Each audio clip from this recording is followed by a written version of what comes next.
I'm used to fast pace, particularly coming from UAE, where change is something that people want constantly. The one thing I've had to learn is a kind of little bit of patience. Each place, every community that I've been lucky enough to be a part of gives you something new. You give something back, you take something away. But nobody really wants a boss. They want a leader. Being authentic, being that person that people will open the door and come and speak to you. Lee Wilson is the director of Kampala International School Uganda, with over 24 years in education, including over a decade in international schools across Kazakhstan, Singapore, Tokyo, and the UAE. I've had to temper some of those urges to usher in change too quickly because it simply wouldn't work here. So I've definitely had to evolve as a leader. Yes, we have lots of different roles within the school, some academic, some non-academic, but our goal is always the same. And the end point is always the same. It doesn't matter who you are in a school, your job in some way is to make sure that every teacher has everything they need in the classroom to deliver the best possible learning for every student. Lee, welcome to this podcast. Thank you for accepting the invitation. You're very welcome. I'm very glad to be here and have a nice chat on a Saturday morning. So yeah, I'm very, very happy. Yeah, and I'm really happy and excited to have you here with me because you are positioned in a very in a country that not many people choose to go and work to, right? Mm-hmm. And I'm really curious to find out what brought you there, because you've been to Kazakhstan, you've been to Singapore, and your point of view is really unique, I guess, from all these many countries you have visited and worked in. You've asked the big question there, haven't you? The one that I've been faced with in different forms from different people. So when I originally started to tell people that we were coming to Africa, they were like, "What? You're going to leave?" I suppose what people perceive as being the educational epicenter in the UAE. But I suppose it depends what your driver and your motivators are. So for me, when I left the UK, I didn't really have a plan, if I'm honest. Decided to try something new. People thought I was a little bit crazy. And I've enjoyed it. And what I've found is that each place, every community that I've been lucky enough to be a part of gives you something new. You give something back, you take something away. And I feel like I'm on this journey where I'm going around and I'm learning, whether it's to do with the educational landscape in a different context, the culture, the language, the people, the mix of people in the school. And I'm accumulating this wealth of knowledge and experience. And I've been trying to find that place where I think, first of all, it'll have the biggest impact. And secondly, I just have everything I think I need to make the biggest possible difference there. So when the opportunity to work in Uganda came up, it didn't take long to make up my mind. I was in UAE at the time, so I came over at the invitation of the board and the owner and spent a weekend with them having a look and left with a really positive feeling. It's difficult to explain exactly what the feeling was, but your instinct is saying this kind of feels right. I went home and we had many discussions at home as a family with my wife, who was still very much undecided. And I was invited over again to spend a little bit longer, which I kind of jumped at. And by the end of that week, there was no uncertainty whatsoever. I felt like I had the experiences, the knowledge and the understanding to be able to take the school from where it was. And the board and the owner were very honest, and they told me about the things that had happened and the things that needed fixing. I just felt I had the right skills. But it was more of an onion than that, because then I had to pick below it and think, well, what about the family? So my wife is also an educator. So I had to make sure that she was fully informed about the culture of the school, the resources, things like class sizes, what the classrooms look like. So she felt eventually that I'd given her enough information for her to be on board. But ultimately, and this is going to sound really selfish, but I'm going to say it anyway, I felt this was where I wanted my boy to grow up in his forming years. So he's only 5 at the moment. And when you come to a place like Kampala, Uganda, it's an outdoor life. It has a wonderful climate, which, having spent 6 months a year cooped up in air-conditioned spaces as in the UAE, that was difficult with a child. But this is very much an outdoor environment that's very, very mixed. We have 49 different nationalities. And I just thought, I didn't get that chance. But if I could give that opportunity to my son to work through the early years and into Key Stage 1 with 17 different nationalities and 14 different languages in the classroom, then that's got to be good for him as well. So it's kind of a multifaceted decision with lots of different, well, 3 different stakeholders with different needs, but it all just came together. And I've got so many experiences from these different places that I can bring, I suppose, all these different skill sets, and I can then explain to staff that what I'm trying to do here is something I may have done in another school. It worked here. This was the reaction that we had to a change in this context.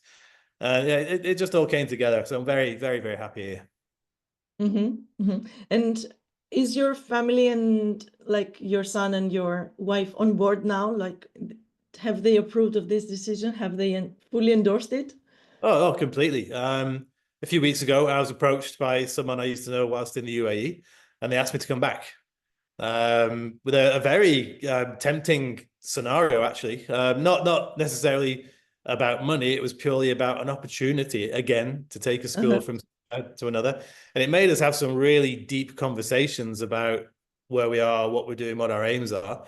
And we sat down over dinner, the 3 of us, even a little 5-year-old, and we just had a discussion about it, about the things that we like about here, what we'd have to give up in order to move back to somewhere where we've already lived. And it was unanimous. We just wanted to stay here. The quality of life is fantastic. I think people have this preconception of what Africa is going to be like. And I'm not saying it's perfect. It's far from it. And, Uganda, Kampala in particular, has a problem with traffic and overcrowding. The infrastructure has not kept pace with the growth of the city. And like any big city, you have to be careful sometimes where you go and at what time of night. But on balance, the quality of life here is fantastic. And I think being slightly out of the way, you get a very specific type of foreigner that arrives, and you get a very specific type of native, local, that wants to work with those people. And it works out very well for me. It feels like the kind of place where we're surrounded by a very diverse population of friends and colleagues and places to go and things to do. Very, very diverse, but they share a common thread or quality that is they're a bit of an explorer. They like to try something new, and they're not afraid of things. So it makes for a very exciting time here. That seems wonderful, and a wonderful opportunity for your journey, your educational and your leadership journey. Oh, and completely. I'm learning so much. I mean, I know that the journey never stops. And I know that maybe my previous response made it sound like I've turned up with all this knowledge I want to use, and I have, but I'm still learning so much here. I mean, I suppose the one thing I've had to learn is a kind of little bit of patience. I'm used to fast pace, particularly coming from UAE, where change is something that people want constantly.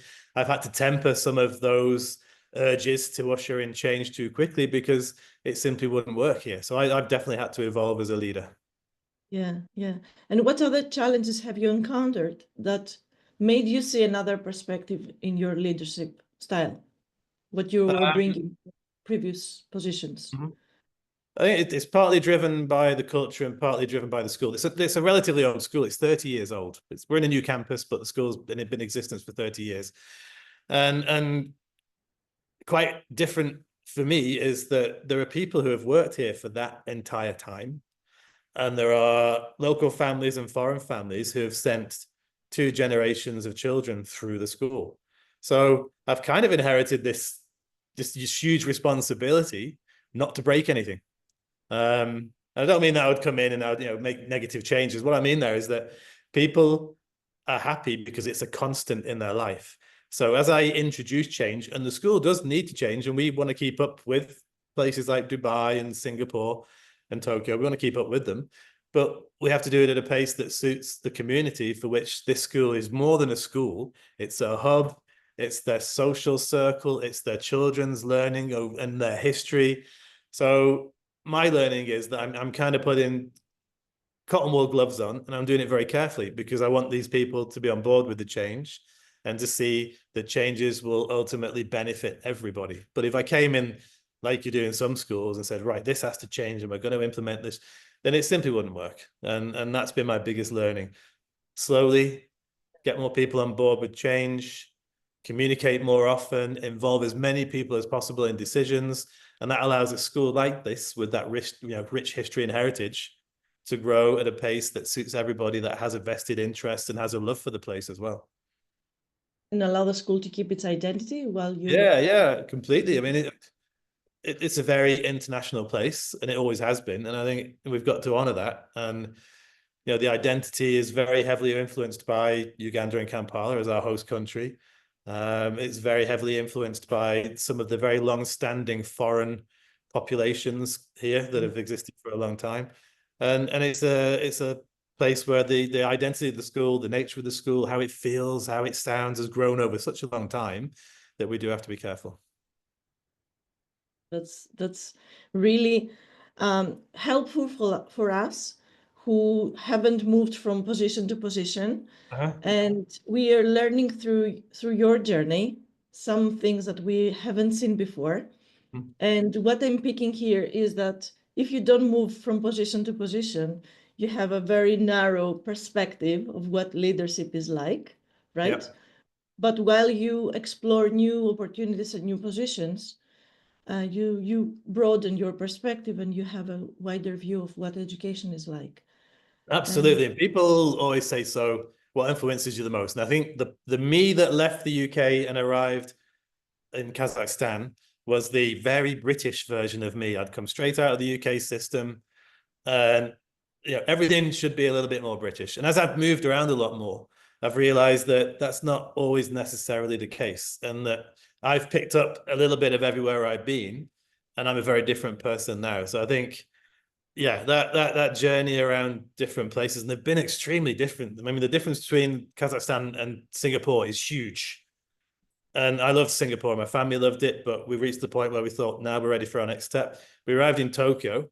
Again, massively different, massively different culture, different expectations. So each time something's been added to us as professionals and as a family, and it does change the way that you work. So yeah, people say, so you're British, you're going to make the school more British. I'd say, no, I'm going to make it more international, because I've seen all these different places, and I know that together they create a fully functional, more international school that's more inclusive, that recognizes the differences in people and is friendly to everybody. I'm not saying that the British schools and the British system isn't, but in a place like this where you've got 49 different nationalities, you have to be a lot more international. And I think I've been able to bring that because of all these different places I've been lucky to work in.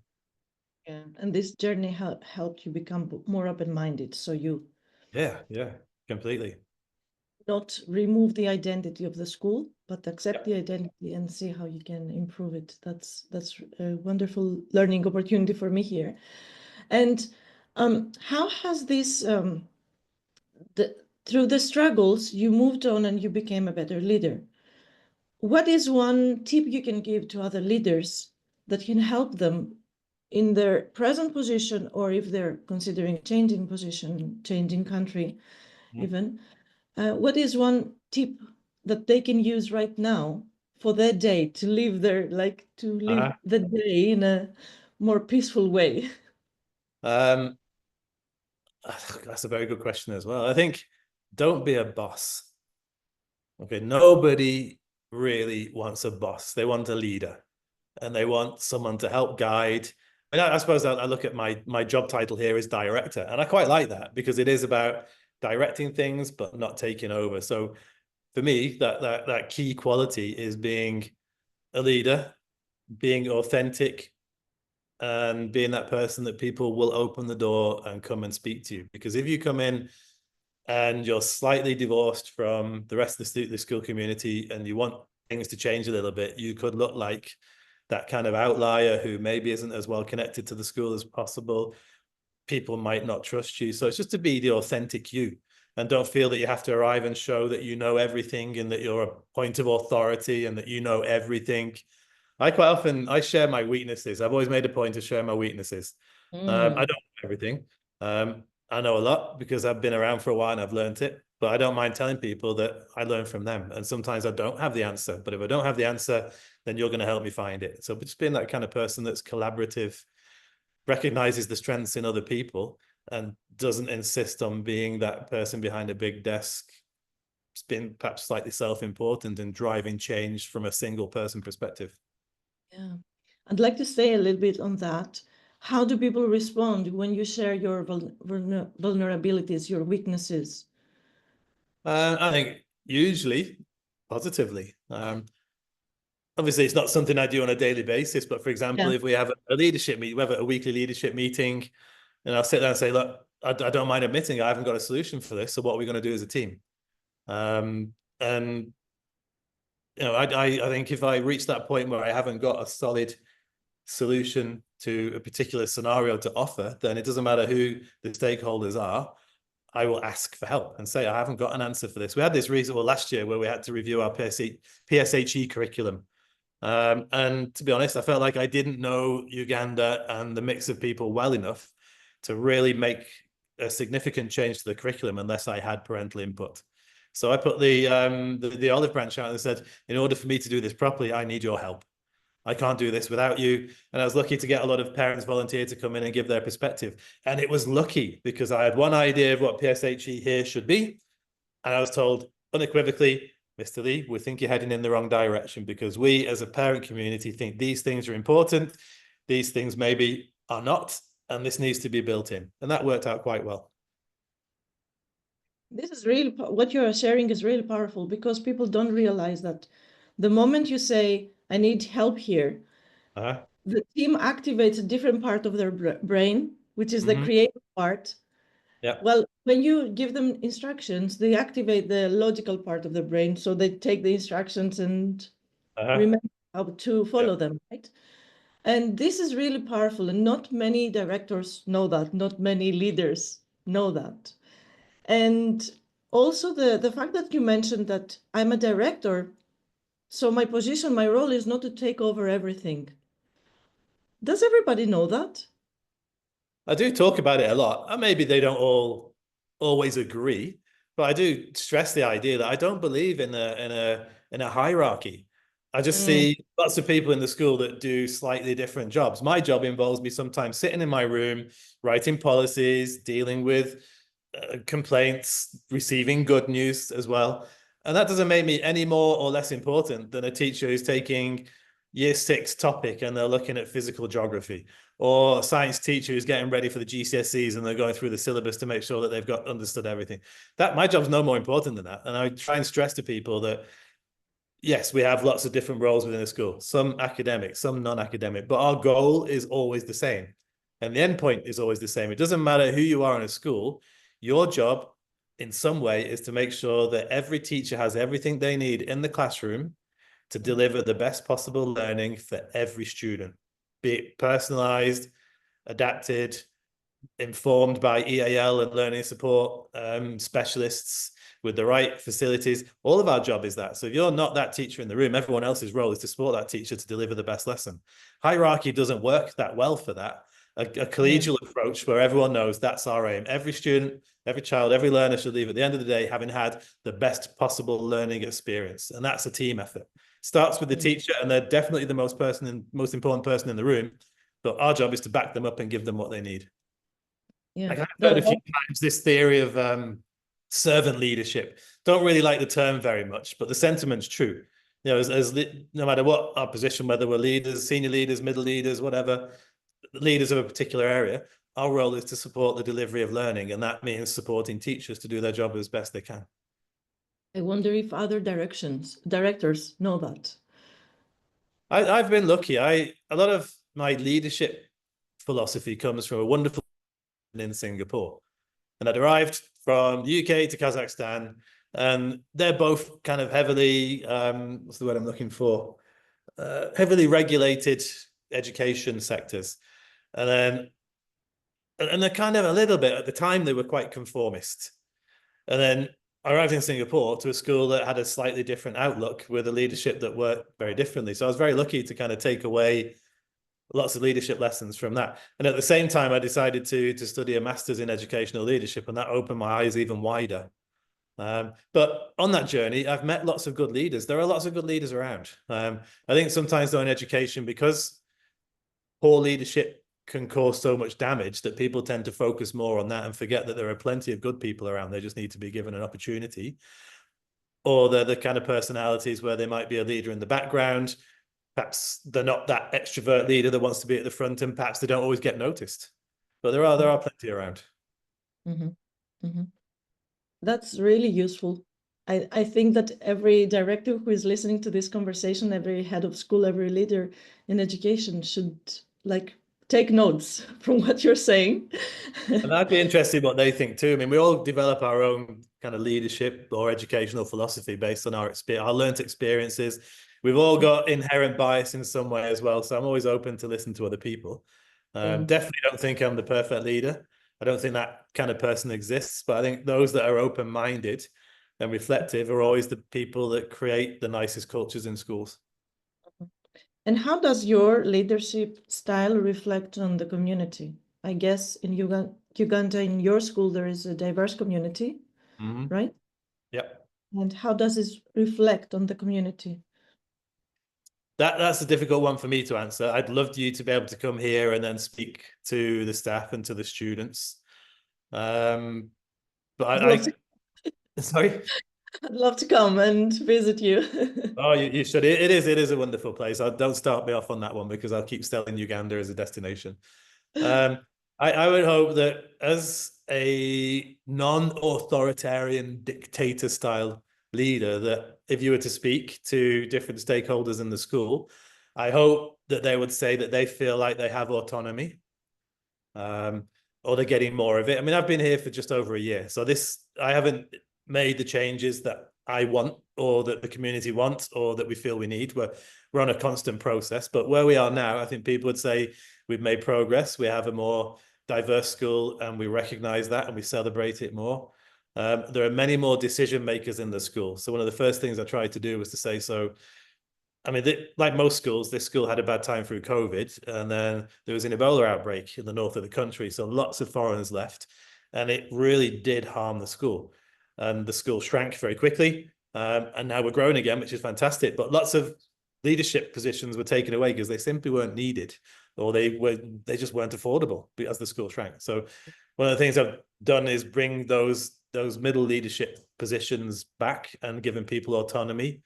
So I'd hope that they would feel as though they have the remit and the space to make their own decisions to do the best they can. And that kind of, delegated leadership model where as many people as possible. I mean, who works in a place with so many degrees and so many clever people? What's the use of telling them all what to do when you've got an immense number of people that are incredibly qualified? Some of them have been here for a long time and know the school very well. They have ideas. If I go in and say, no, we're all doing it this way, that's completely the wrong way. So I've tried not to do that. So I hope they would recognize that they have that autonomy and decision-making capacity to do good. But then they are still accountable on some level, as I am accountable to the board and the owner of the school. And the fact that you acknowledge that is so heartwarming and powerful. And what about the families that choose your school? How does your leadership reflect on their well-being, on their community bonds with each other? There's something that's fresh in my mind from this year. So again, as lots of people left Kampala and the school did shrink during that very difficult time for everybody, the PTA, the Parent Teacher Association, kind of died off as well. So one of the things I focused on was to kind of reboot the Parent Teacher Association, because I think unless you've got that relationship between home and school, parents, teachers, learners, that kind of triangle of connection, it's very difficult for a school to feel like a community. So we've been very careful to encourage the PTA to do more, to take charge more. And I think what that has done, that's opened the doors to more parents feeling comfortable coming in. Now, it's quite complicated here because as Kampala is growing, more and more multinational companies are coming in, but so are some national companies. So they're bringing in families and children who, some of them don't speak any English. And that brings all manner of challenges for a school. So we've had to make sure that we provide a friendly welcome so that they feel as though, even though perhaps I'm going to struggle to access the messages, my children may struggle to access the curriculum at first, that we've kind of got their back and that there are plenty of people that they can lean on with a similar experience that have then come out the other end with a positive outcome. So I kind of hope that people feel as though the school is welcome to them and welcome to ideas. That said, we did the annual parent survey recently, and there's still lots of parents who feel like they don't have an impact on the school. Yeah. So there's still some way to go, but I think we're realists, and we constantly seek feedback from parents, and we'll constantly evolve in those areas so that they do feel as though this is a great place to come. The PTA are doing a great job. The other week they had a bus tour around the main sites around the city. And if that was last year, we'd have had maybe 6 or 7 people, but they filled a bus. So things like that show me that we're heading in the right direction. And maybe we're not where we want to be yet, but we're getting there. Yeah, yeah. I love the process you get with the feedback and you move on. You read the feedback and you move on. And you ask for feedback, of course. You're open to receiving feedback, which is, again, a leadership trait that not many leaders have. And it's something we are picking now from you. So is there a person that played a pivotal role for you when you arrived in Uganda? Like you were a newbie, right? Not one. I was very lucky to be welcomed. First of all, I arrived at the start of the summer holiday. So my welcome was really from the leadership team, and particularly the admin team. So I arrived as an unknown quantity. And I was very lucky that they embraced me, and they had the time to spend with me to get me ready before everyone else turned up. So I wouldn't say there was one particular person. I've got different relationships with all the leadership team. And that's partly because some of them have been here for different durations. Some have been here for a long time. Some are a little bit newer. They're all from different countries. So they're all very mixed, and they have different perspectives and different life experiences. So my relationship with each of them gives me something different. So if I'm feeling a little bit like, did I really do that well? I've got one person I'll go to who's a sounding board, who I know will be completely honest, whether I want to hear it or not. And sometimes I need that. If I come in and feel like I've really not done the best I could have done, and I need cheering up a little bit, I know someone I can go and sit with for half an hour, and they'll turn that around for me as well. So there isn't one single person. There's 7 or 8 who I'd say, and they probably don't even realize that they're very important in me maintaining my balance and my perspective and my well-being as well. So I'm lucky in that respect. If you kind of to ask who is my main influence, I'd have to say probably the owner of the school, because we have a very positive relationship. He's very open and communicates what his vision for the school, and he gives me a lot of space to be able to deliver change and to enact his wishes as well. But it's nice to have that support too, because he has lots of other businesses, so his perspective is different again. So I feel like on either side of where I am, I've got someone that I can speak to that will give me an honest opinion, will give me support, and has the confidence to be able to challenge me and say, you're not doing this right.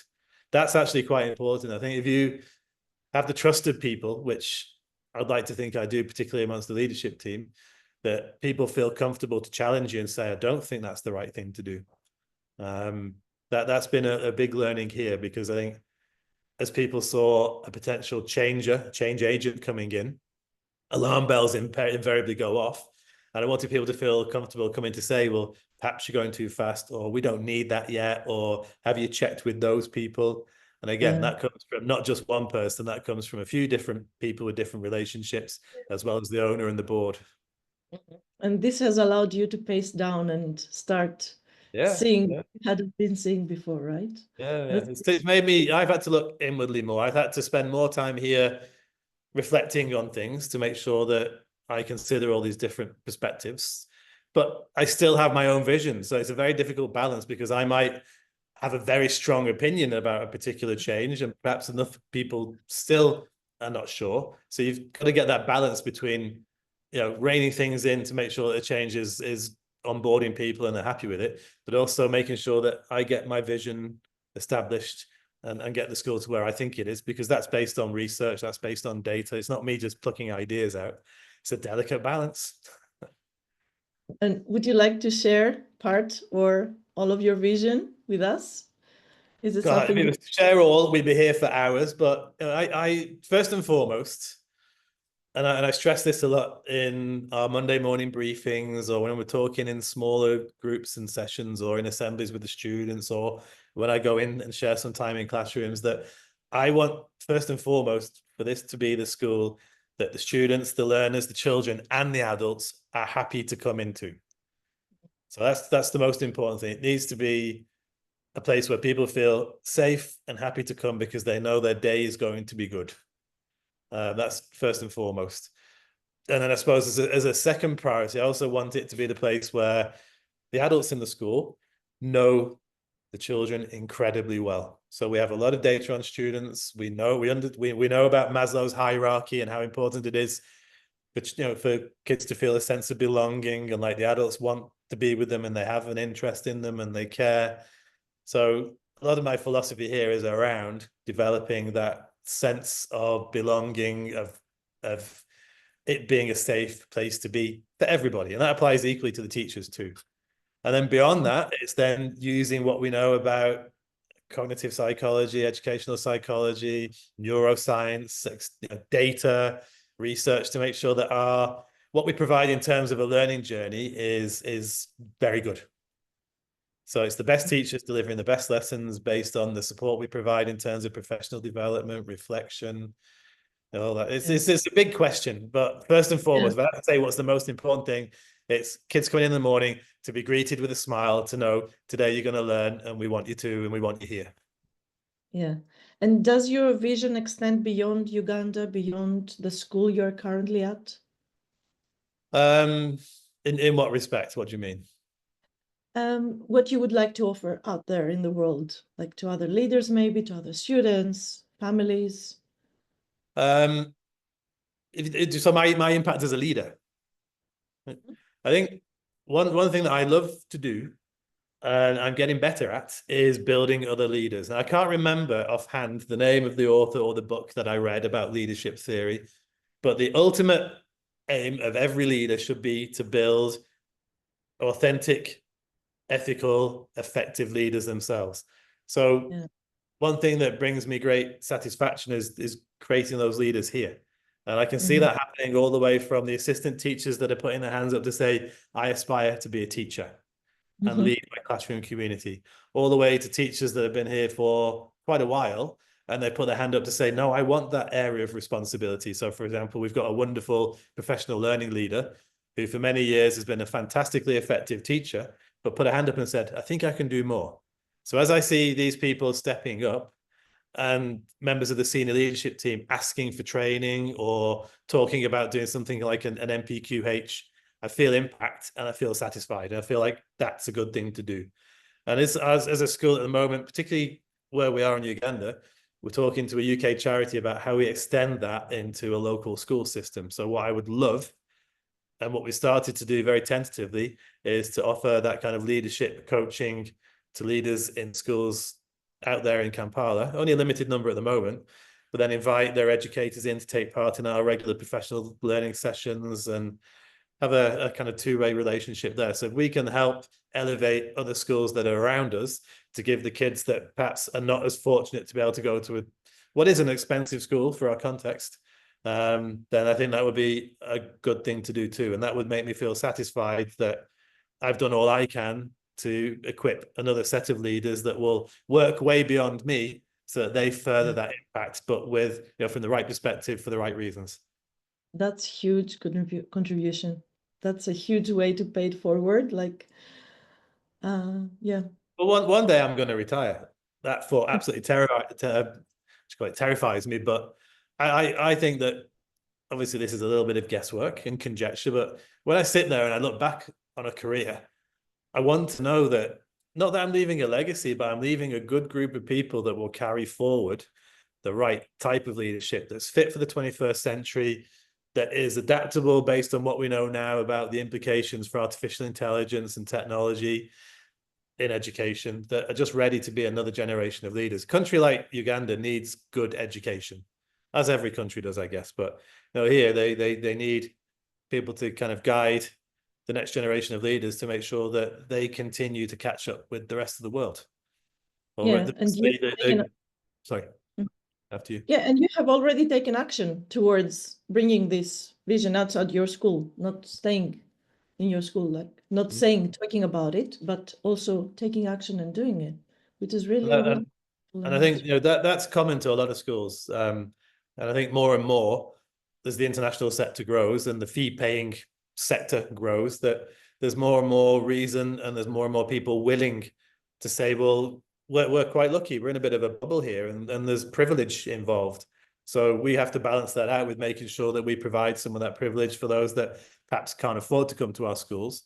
But within that school, who knows, they might create, or they may grow the next president or politician or judge or doctor or dentist. So we need to give them a chance to be able to do that too. Yeah, most definitely. Okay, I have learned so much from you, and there is so much I would like to ask, but we're coming to an end.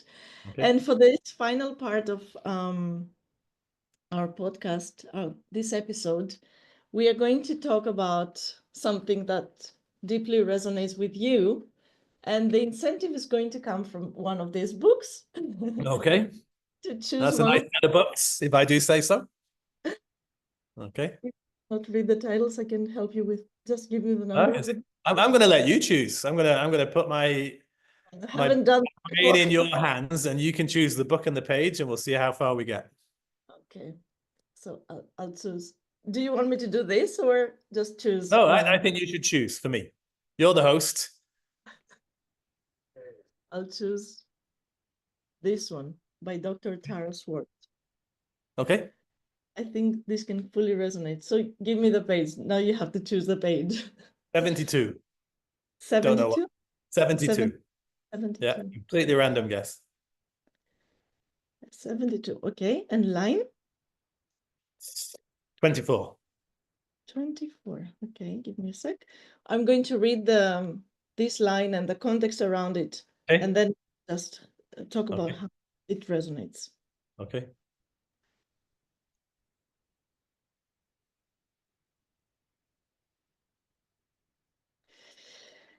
Okay.